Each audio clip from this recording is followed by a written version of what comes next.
떡국에 떡 들어가고요. 완전 정제탄수화물이죠. 너무 맛있죠 사실. 이게 국물과 함께 먹으면 정말 술술 넘어갑니다. 맛있다는 거는 뭐겠습니까? 결국에 혈당을 올린다. 가성노화 음식이라는 거죠. 떡국을 먹으면 한 살 나이를 먹는다라고 얘기를 하죠.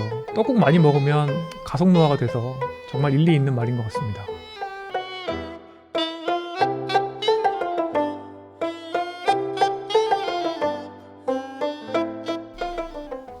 안녕하세요. 정의원의 저속노아입니다. 설날입니다. 민족의 대명절이라고 하죠. 저한테 질문해 오시는 분들이 많이 있습니다. 설날 명절에는 떡국, 전, 갈비, 식혜 굉장히 맛나고 달고 기름진 것들 많이 먹는데 가속노화의 대명절이 아니냐 이렇게 질문하시는 겁니다. 사실 명절 전이 되면 뭐 땡땡 헬스 이런 데서 항상 기사들이 나옵니다. 뭐 이것도 칼로리가 높으니까 먹지 마라, 저것도 칼로리가 높으니까 먹지 마라. 근데 좀 지겹죠. 그리고 그렇게 따지면은 무슨 재미로 삽니까? 사실 저희 집안도 먹을 건 다 먹습니다. 아무것도 먹지 않으면 대체 설날이 되겠습니까? 저는 이런 천편일률적인 이야기 말고 그래도 저속노화 관점에서 스트레스를 받지 않으시면서도 건강하게 설날 보내는 법을 알려드리고자 합니다.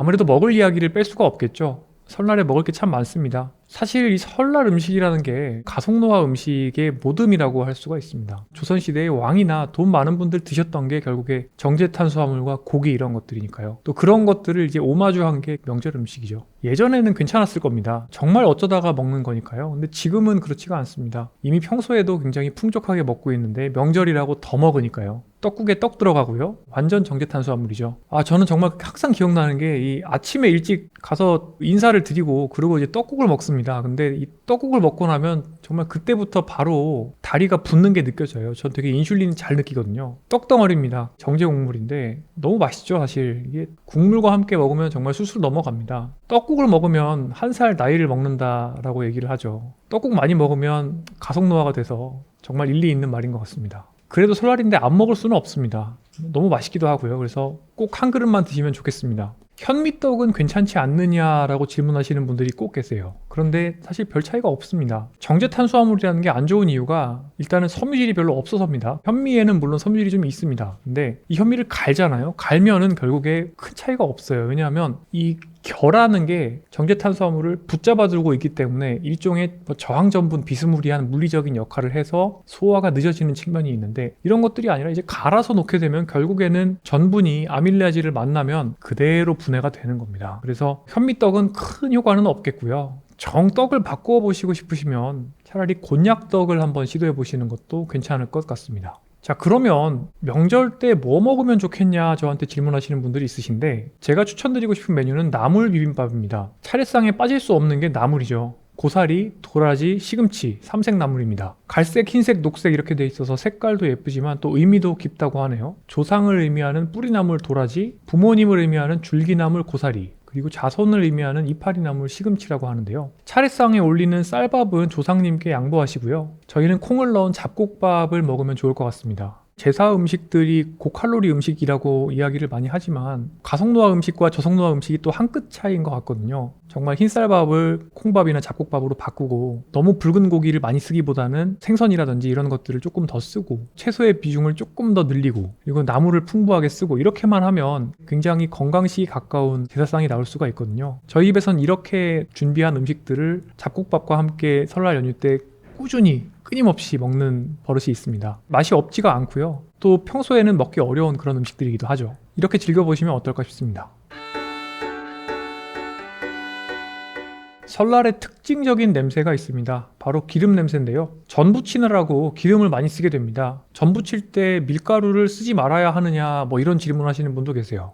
근데 그렇게까지는 안 하셔도 된다고 생각합니다. 그런데 기름은 한번 바꿔보시면 좋을 것 같습니다. 올리브유나 아보카도 오일 같은 거 쓰는 거죠. 보통 우리가 흔히 쓰는 식용유는 이제 콩기름, 까놀라유, 포도씨유, 옥수수유 이런 것들인데요. 제가 다음에 지방 한번 리뷰해드리겠지만 이런 식물성 기름들을 고온에서 이제 전 부칠 때 또는 튀김 요리할 때 쓰시게 되시면 다중불포지방산이 구조가 바뀌면서 트랜스 지방을 형성하게 됩니다. 그리고 트랜스 지방은 우리 몸에 들어오면 염증을 만들기도 하고 지질 프로파일을 나쁘게 만들기도 합니다. 내 몸에 좋을 바가 없는데 이런 이런 효과가 덜 생기는 기름 두 가지가 사실은 올리브유 아니면 아보카도유예요. 제가 말씀드리는 저속노화 식사법 또는 지중해 식사법에서도 항상 올리브유를 메인 요리용 기름으로 쓰셔보시라 말씀을 드리고 있죠. 전 부칠 때 올리브유 약간 냄새가 좀 싫으시다는 분들은 아보카도유 테스트 해보시는 것도 좋을 것 같습니다. 자, 그 다음은 과일입니다. 설에 빼놓을 수 없는 게 과일이에요. 사과나 배, 귤, 딸기도 있습니다. 좋은 과일들입니다. 과일 먹으면 혈당 오른다 걱정하시는 분들이 많으신데요. 대개는 근데 괜찮습니다. 일단은 과일이라는 게 90%가 물 그리고 섬유질이거든요. 과당은 사실 10%밖에 되지 않습니다. 그래서 왜 약 중에서 서방정 이런 거 들어보셨을 겁니다. 약의 성분이 천천히 배출되는 겁니다. 사실 과일도 째로 씹어 먹게 되면 액체 형태로 되어 있는 과당이지만 이런 것들이 이제 과일의 섬유 안에 이제 들어있기 때문에 천천히 방출됩니다. 이게 소화되면서 천천히 나오는 거예요. 그래서 사실은 혈당 스파이크를 별로 만들지 않습니다. 제가 당지수, GI 지수라 그래서 혈당 올리는 능력 많이 설명드리는데 70 이상 GI가 되면은 굉장히 높다라고 말씀드리고 55 이하면 낮다 이렇게 말씀드리는데 우리나라에서 구할 수 있는 제철 과일들은 대부분 55 이하입니다. 그래서 과일을 그냥 원물째로 그냥 드시거나 하면 사실 혈당이 그렇게 오르지는 않습니다. 물론 빈속에 과일을 엄청 많이 드신다 그러면 혈당이 많이 오를 수도 있습니다. 하지만 잘 구성되어 있는 섬유질도 풍부하고 건강한 탄단지가 들어있는 소위 저속노화 음식을 드신 후에 후식으로 과일 약간 드신다 이렇게 하시면은 사실은 혈당은 그렇게 많이 오르지 않습니다. 그렇기 때문에 우리나라에서 구할 수 있는 제철 과일들 또는 우리가 제수로 올리는 과일들 너무 걱정 안 하셔도 될 것 같습니다. 사진으로 나가는 당지수표 보시면 아시겠지만 사과나 배 이런 것들 과육이 단단하고요. 또 섬유질이 충분히 들어있고 세포 조직이 촘촘하기 때문에 소화와 흡수가 더딘 편입니다. 사과는 혈당 지수가 40 이하고요. 배도 마찬가지입니다. 한마디로 저혈당 지수 과일에 속한다고 보시면 되겠고요. 또 딸기도 겨울에 많이 드시죠. 물론 요즘에 가격이 많이 올랐습니다. 마인드 식사법에서 강조하는 베리류 과일이죠. 베리류를 많이 먹으면 또 기억력이 좋아진다, 학습 능력이 좋아진다 이런 데이터들도 있고요. 인지기능 저하를 늦춘다 이런 데이터들도 있습니다. 그래서 베리류를 권고를 많이 드리고 있고요. 딸기의 당지수도 비교적 낮은 편입니다. 음료 이야기를 조금 해보겠습니다. 참 맛있어요, 식혜.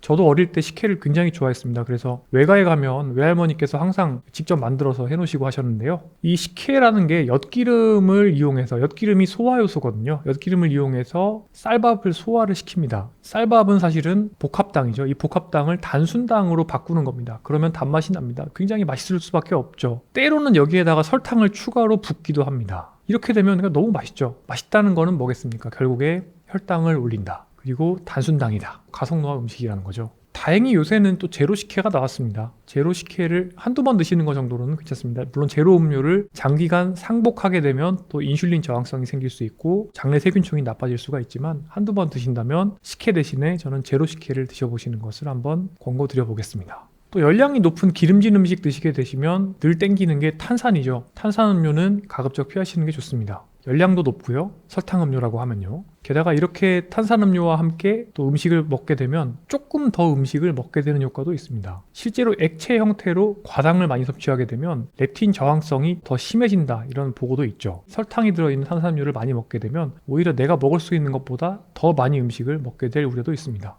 자, 그 다음 술입니다. 가끔씩 이렇게 어르신들 뵙고 마시게 되면 빼기도 굉장히 어렵죠. 많이 드시는 분들은 정말 밤새워서 고스톱 치시면서 이렇게 드시는 분들도 있는 것 같아요. 근데 제가 늘 말씀드리는 것처럼 술은 과음하시게 되시면 수면의 질도 떨어지게 되고 그렇지 않아도 연유가 되어서 수면도 보충하고 스트레스도 낮출 수 있는데 오히려 내 몸의 코르티솔 레벨을 높일 수가 있기 때문에 적당히 드시는 게 좋겠고요. 너무 과음은 하지 마시고요. 술을 줄이실 수 있다면 최대한 줄이셔서 설 연휴 기간 동안 내 몸이 회복할 수 있는 기회를 만드시면 좋겠습니다.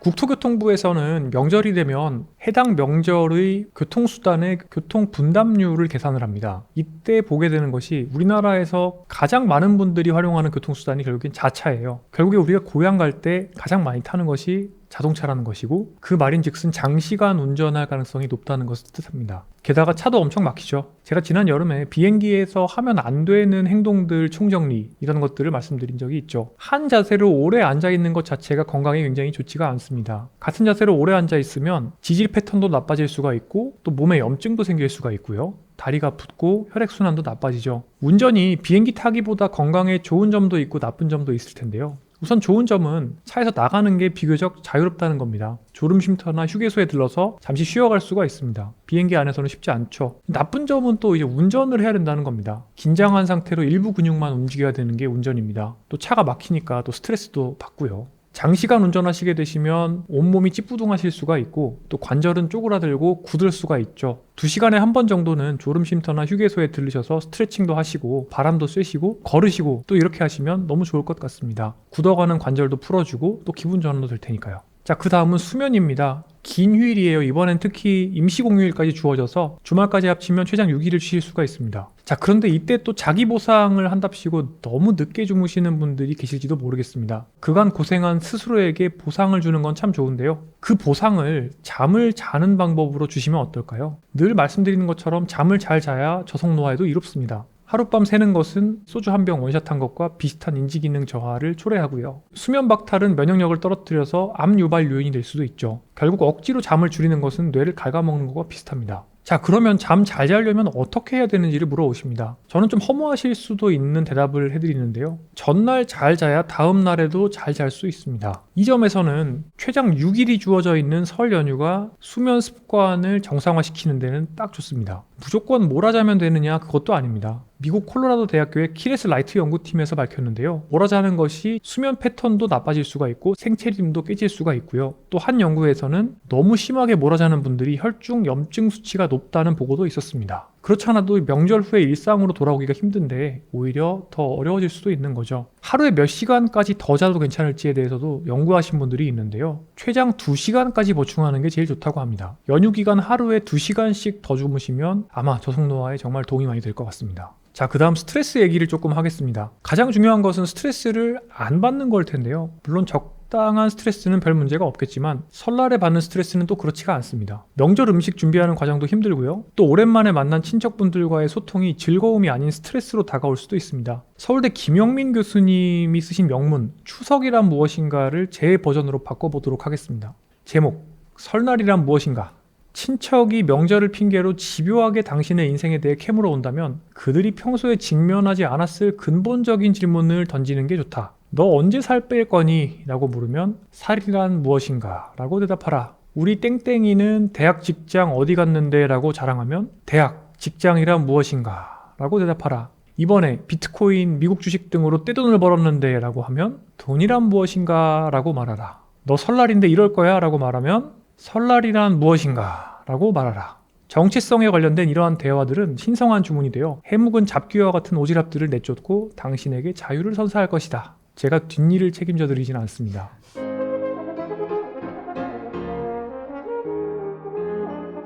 지금까지 건강하게 설날 보내기에 대해서 말씀을 드렸습니다. 건강하게 보내시는 것도 좋겠지만 여러분께서 설날을 설레는 마음으로 보내셨으면 합니다. 스트레스로 서러운 마음이 아니고요. 설날이란 그래야 되는 건 아닐까요? 참 저속노화에 특별히 좋은 명절도 하나 있는데요. 바로 정월 대보름입니다. 대보름에 대해서 제가 영상으로 다룰 생각을 하니 벌써 가슴이 설레는군요. 즐거운 설날 보내시고요. 지금까지 정의원의 저속노화였습니다.